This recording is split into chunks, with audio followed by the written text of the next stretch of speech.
రాష్ట్రంలో ఎస్సీలపై జరుగుతున్న దాడులకు నిరసనగా ఈ నెల 24వ తేదీన విజయవాడలో దళిత రణబేరి పేరిట మహాధర్నా నిర్వహిస్తున్నామని ఈ ధర్నాను విజయవంతం చేయాలని బహుజన సమాజ్ పార్టీ నేతలు పిలుపునిచ్చారు.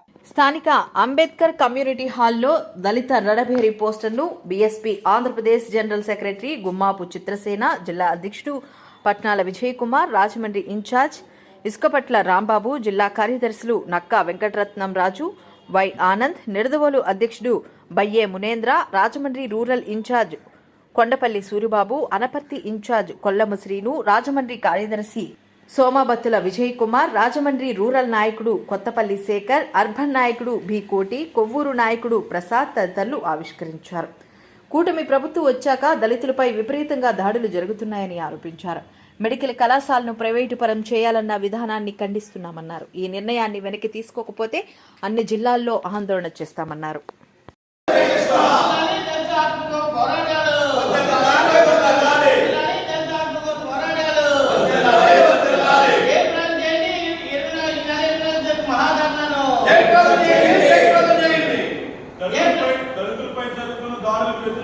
మరి ఈ కూటమి ప్రతిపక్షంలో ఉన్నప్పుడు జగన్ గారి పరిపాలనలో దళితుల మీద దాడులు జరిగినప్పుడు చాలా తీవ్రంగా స్పందించి అక్కడ వెళ్ళి దళితులు పరామర్శించి ఈ జగన్ పోయిన తర్వాత మా ప్రభుత్వం వస్తే దళితులకు రక్షణ కల్పిస్తామని చెప్పేసి అనేక మాయమాటలు చెప్పి దళితుల్ని ప్రలోభ పెట్టి మేమే సరైన పరిపాలిస్తాం, దళితులకు రక్షణ కల్పిస్తామని దళితులు ఓట్లని వేయించుకున్నటువంటి ఈ కూటమి పార్టీలు ఇవాళ అధికారంలోకి వచ్చిన తర్వాత జగన్ పరిపాలనలో కంటే దారుణంగా మరి దళితుల్ని హింసిస్తున్నారు, దాడులు చేస్తా ఉన్నారు.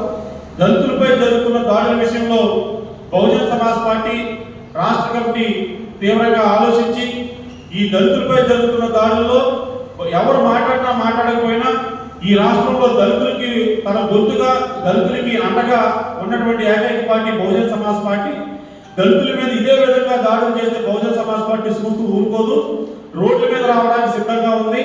మరి కూటమి నాయకులకి హెచ్చరిస్తూ ఉన్నాం, మీ పరిపాలనా విధానం మార్చుకోండి.